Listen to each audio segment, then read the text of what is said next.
Hello guys, how you doing? A little bit to talk about today. First of all, a haircut. Okay, where do we start? Let's start with yesterday first. On the roof of the Old Bailey is she called Lady Justice? And she's got her arms out and she's holding two scales, implying that justice is equal, and for justice to be done and seen to be done, that it has to be applied equally to everybody.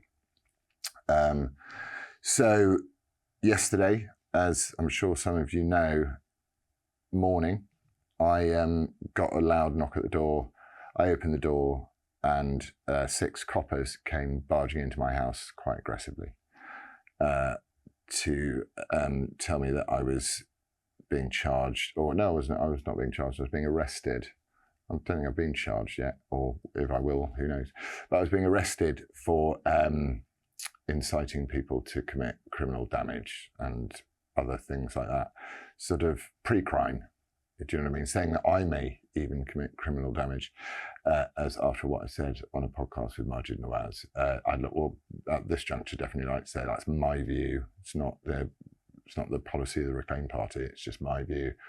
I watch the digital bars go up on the surveillance state, and it concerns me hugely. So my support for freedom fighting to increase liberty, individual human liberty, far supersedes my desire to restrict it.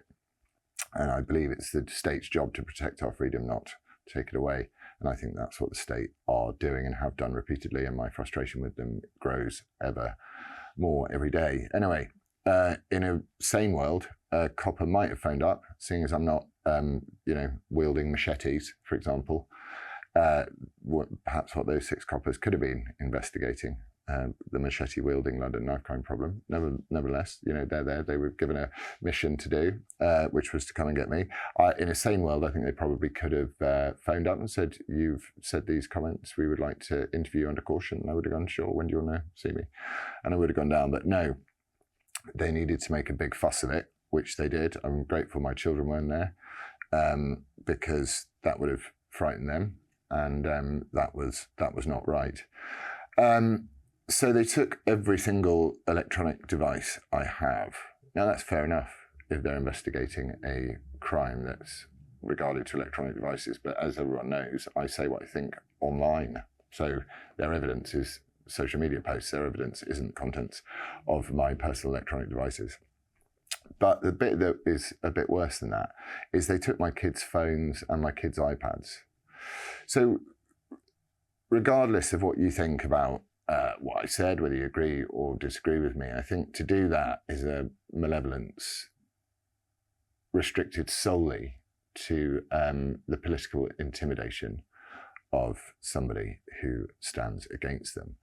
And my frustration at the difficulties we have here is we have just one party in this country. Both versions of this party, both iterations of this party are separated just by the colour of rosette. Both are obsessed with the carbon-heavy fear porn that we see, and the obsession with this idea of net zero carbon. The last time we went for net zero anything, it was net zero COVID, and we destroyed the world economy for it, and it didn't work.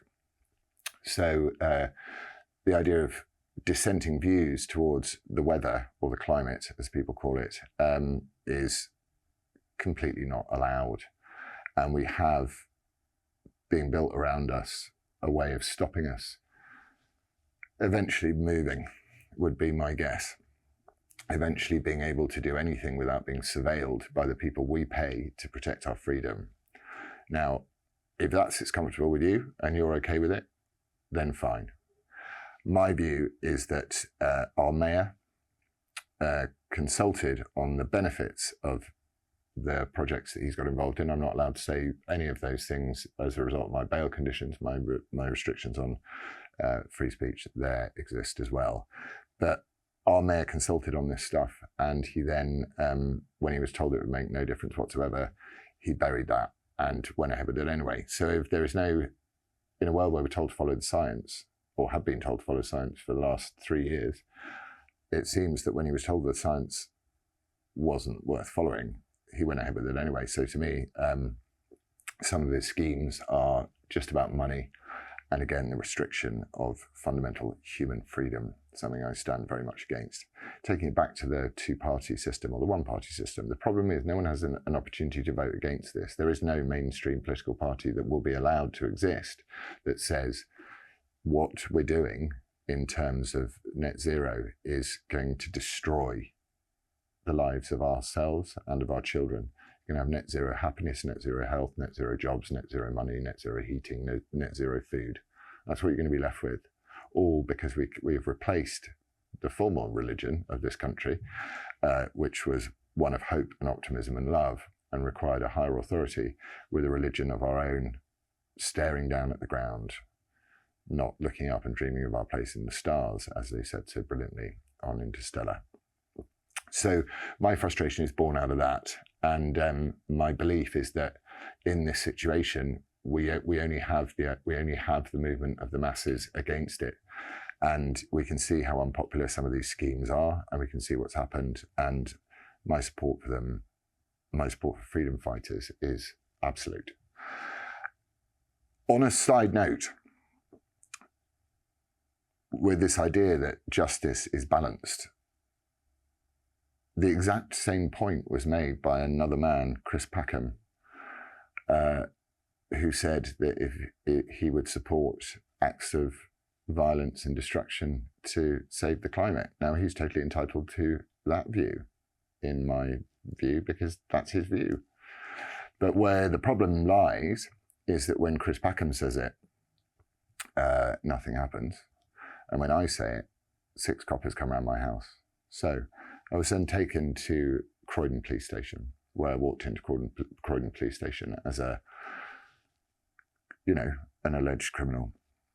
As I walked into Croydon Police Station, in the next door holding cell who came outside was a guy who had blood on him and white forensic bags on his arms and on his legs, which led me to believe that he'd been involved in some pretty serious crime.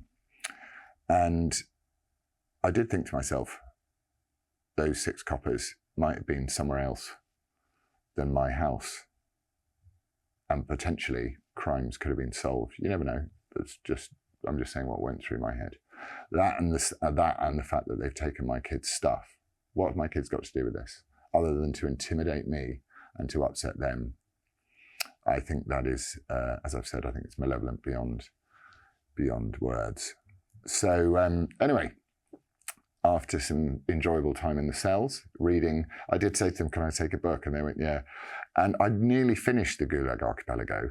And so I read the Gulag Archipelago, and anyone who's read it knows that being chucked in the cells of Croydon Police Station is incomparably good fun compared to what they went through during the Soviet purges, and what Alexander Solzhenitsyn so beautifully elaborates on in that book and others.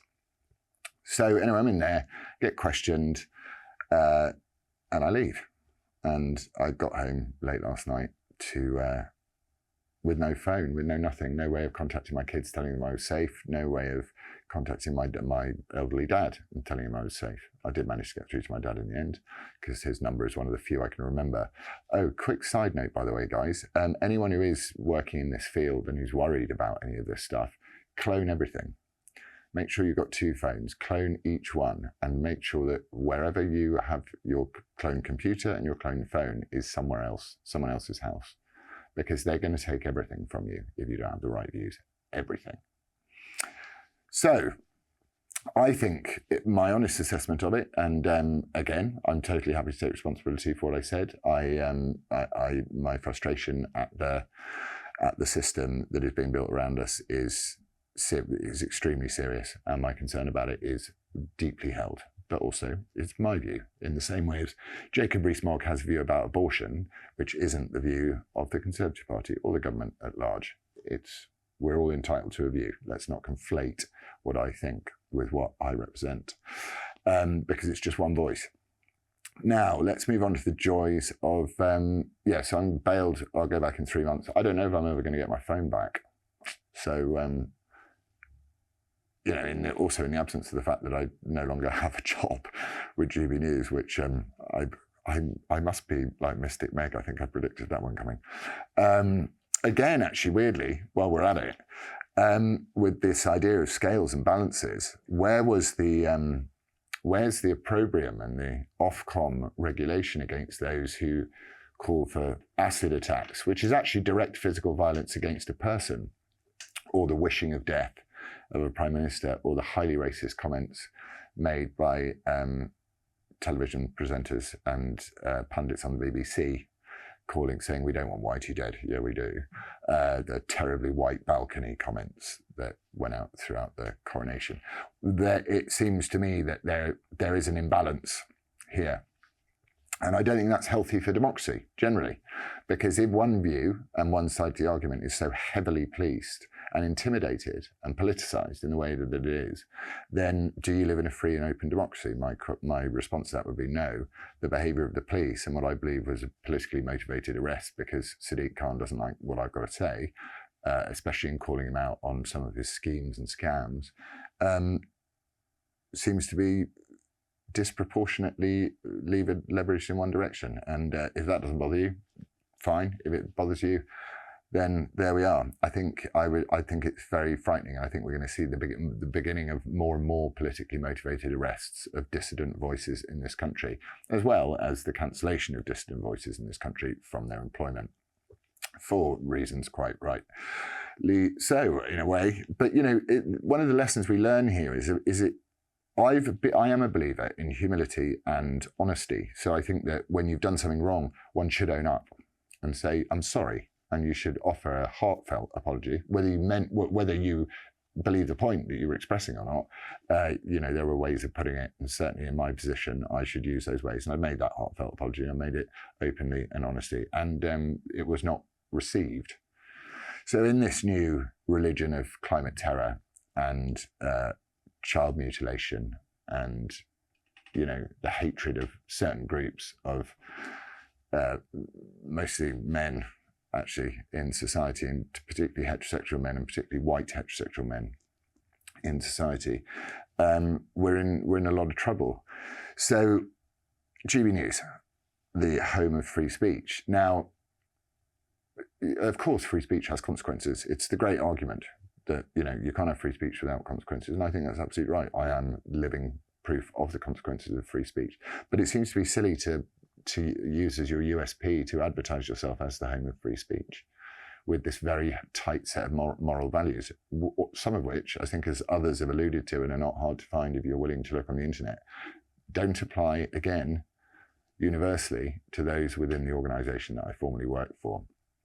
So I think, sadly, GB News have opened themselves up for a huge number of attacks. Interestingly, also in my contract, even when terminated, I'm informed that I'm not allowed to disparage GB News in any way, which seems oxymoronic when one is caring about the idea of free speech. So, GB News sacked me yesterday while extolling the virtues of free speech, which they love. I was expecting it, so it comes as no surprise, and it's not much of a shock. And it was very kind of one of the coppers who, just FYI, don't like what they were forced to do. And I had a couple come and give me an extra bit of food or something like that when I was sat around yesterday saying, I love what you do, man. So that obviously must annoy the powers that be as well. But yes, GB, I don't have any personal malice towards GB. I think that they were, bearing in mind the week I had, where at least two horrible incidents that week. GB News, while extolling the virtues of free speech, seem to have opened themselves up to attack. The other thing that's interesting is, while you remain an employee with them, as I'm sure you are until they formally fire you, and bearing in mind the media storm that had been whipped up. Interestingly, the other thing I noticed was absolutely under all of the comments, under all of the articles, was obviously there were people saying, shouldn't have said that, but an overwhelming majority of comments, which I don't usually read, but I thought I've got to read it this time because it's an amazingly mad media storm that's been whipped up. 99% and more are not buying it.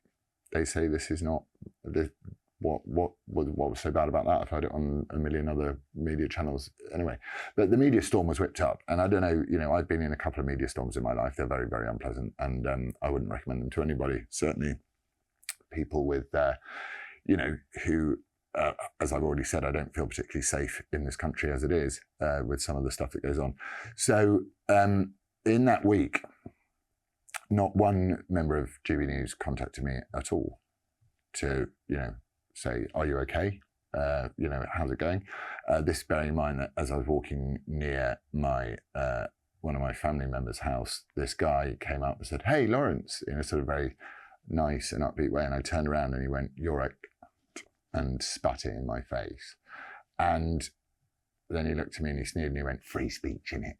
And I went, "Yeah, you're totally entitled to hold the opinion that I'm a see you next Tuesday. That is your free speech and that is your right." But it shocks you in a way which makes you not want to leave the house. And it makes you feel very vulnerable. So I'm disappointed in them for their handling of that. I do think there is an element of sexual discrimination here. I think if a woman had said it, it would have been, provably so. If a woman says it, it's completely fine.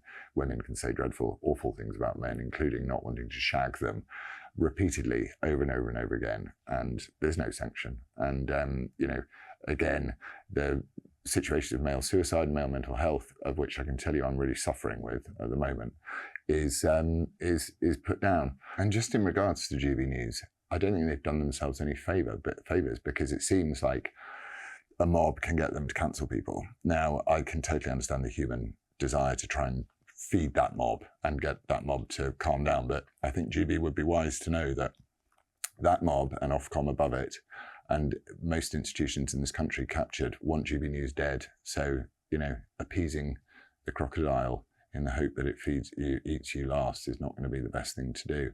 And I also, one other thought I had was, I know why we're losing, because they're so organised and they really, really, really believe in what they're doing.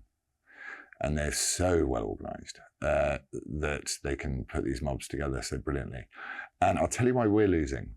We're losing because we're not organised, and we're losing because we don't have their courage. And I hate to say that because it's really sad. But look at the way that those presenters, so keen to hang on to the cancel money, the cancel cash, in the hope that the crocodile eats them last, were to throw all of their colleagues under the bus. Now, that's totally fine. But you've got to admire our friends on the other side, and genuinely admire them, because they're going to win unless we organise. And unless we say, no, enough, not on my watch, and not in my life, and not to my kids. Because that's what we're fighting for. That's what I'm fighting for. I'm fighting for a world where they're not discriminated against for things that they have nothing to say about, no say in. We have families, and family is the most important thing. I think if ever there was an example of the state of how bad and worrying society is, the way that I was treated yesterday by from the orders from the mayor, or however high up those orders go, is an indication to try and frighten the populace into not speaking freely and to not expressing themselves. So I will fight on, because that's what I do, and I will not surrender to the people that we pay taxes to make our lives better, who are using our taxes to immiserate and impoverish us. Thank you again for all of the amazingly kind comments. And I just thought I wanted to add a bit of context to all of this. There's no woe is me. I don't feel woe is me at all. I make my own bed. I sleep in it. But I think we should all be very, very, very concerned for our country, because we're essentially living in a soft tyranny now. And how long before it becomes a hard one? And, you read the Gulag Archipelago, and one wonders whether Britain is heading its way slowly, slowly, slowly there. Well, the rich sit at the top, getting richer and richer and richer, and the white van man sits at the bottom, paying £12.50 a day. Anyway, lots of love. And I'm free from the Gulag, which is good news. And hopefully they'll give my kids phones back and iPads back, because that's brutally unfair what they've done. And I'll keep you updated on everything. And also solidarity God, I never thought I'd say that. With Calvin, who is, in times of great trouble and difficulty, you see how few people in this world are truly, truly courageous. And Father Calvin Robinson is one of them. And he puts principles above his wallet. And that is the test of a man. Lots of love.